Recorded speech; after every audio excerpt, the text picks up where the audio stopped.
Hey everybody, welcome back to When Harry Met Board Games. My name is Harry, and this is this week's edition of What I Played This Week. This will be covering the previous week from Sunday to Saturday. That would be Sunday, January 26th to February 1st, 2020. And this week, again, was a relatively light week for me. I only played 12 games, and I will be going through the highlights of the week, emphasizing some games or experiences that might have been new to me or the people that I game with, and also emphasizing just some of the more memorable experiences throughout the week.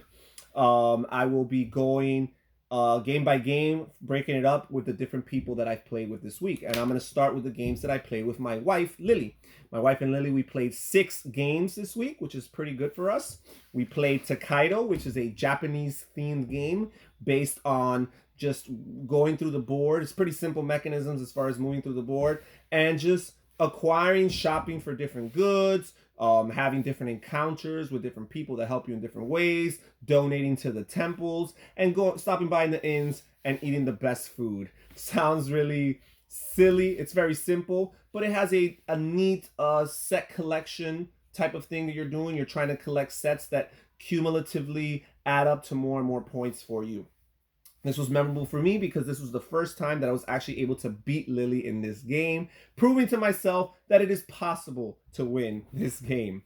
We also played Santiago de Cuba. Santiago de Cuba is a neat game that involves a couple different mechanisms combined. It involves a rondel, which basically means manipulating the board in a circular motion, and you determine how far you want to go. You can go a certain amount, or you can pay to go even more, depending on which spot on the board is more beneficial to you. And then after that main phase of the game, you're going to do some worker placement where you put a worker of yours on a particular building that gives you a benefit and blocks off that building from another player.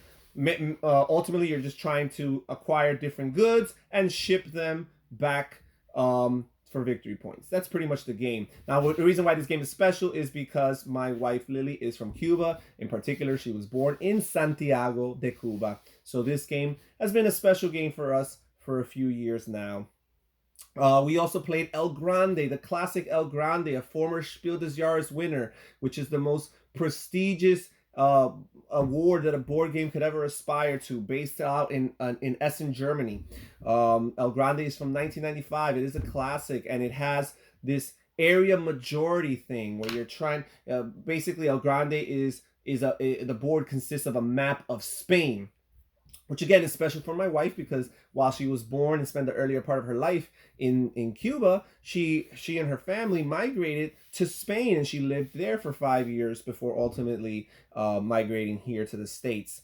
And in this game, you're trying to get the majority in different provinces of Spain, and this is based on medieval Spain, not modern Spain, but we also played with this Grandissimo. I think it's called the El Grandissimo or the Grandissimo expansion. And this adds, first of all, it adds Portugal as a scoreable region. So you had all of Spain divided into different regions, and now you have Portugal as its own separate region. And it also added a new stack of action cards that you can select from, and a few new characters and a few new other features. Some that we tapped into, others that we didn't. It adds a ship and a prison, which we didn't really benefit too much from it, but we did definitely benefit from the new stack of cards, and the additional characters that the game added. We also played, because El Grande really shines at multiple player counts when you're playing 3 or 4 or 5 players, which I've only played it at 4 players twice. Ever, I think, and I played a good handful of games at 3 players, but I do play this game 2 players quite often, unfortunately out of necessity.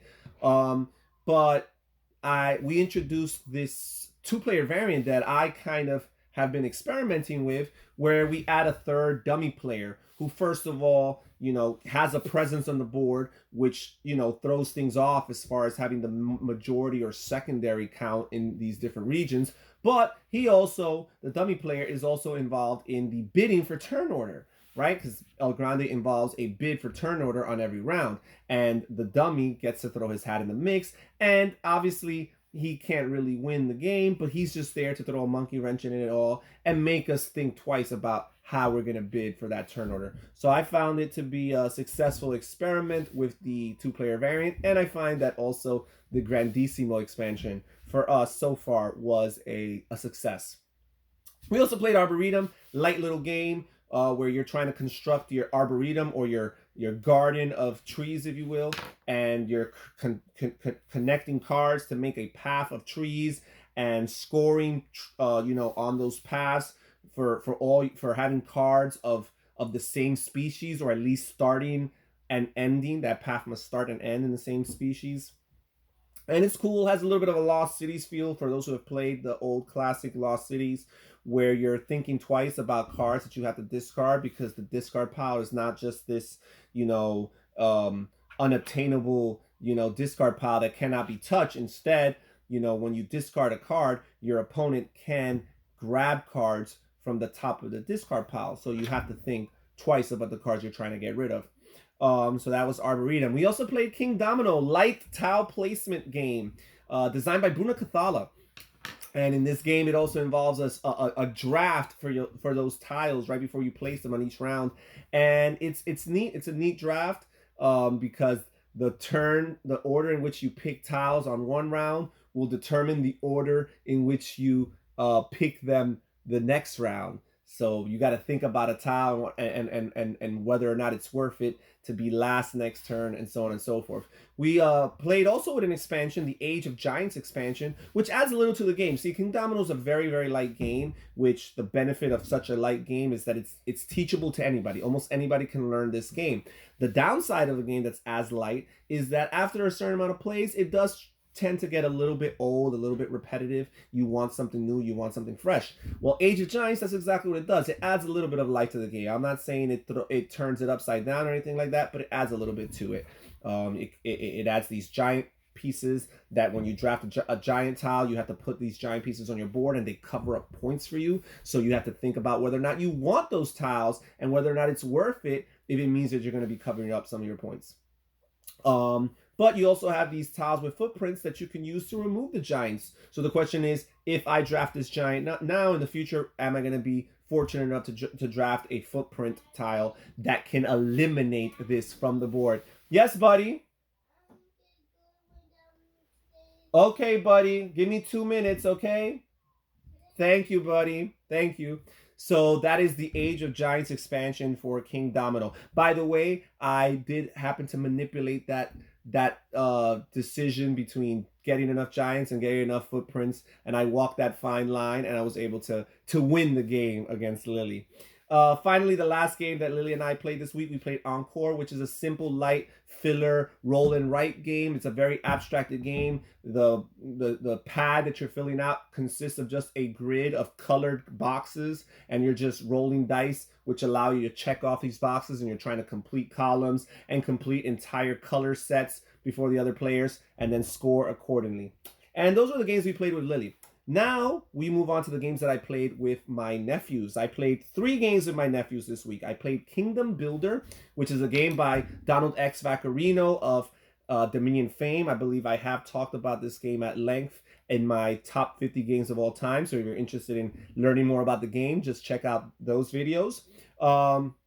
It's a game about putting settlements and different terrains on a 4-sector board that always has variety. Your boards are always going to look different. The locations are always going to be different. Your scoring conditions are always going to be different because you have a bunch of what they call kingdom cards that you shuffle in, and you determine 3 of them are going to be your scoring conditions for the end of the game. So you can't even just settle for a fixed strategy that is a guaranteed win for you, because from game to game the winning conditions end, which I find to be very, very neat, and you need to adapt to each new situation. We also played Marvel Legendary, which is a family favorite. Marvel Legendary is actually one of the games that I can credit for getting me into the gaming hobby.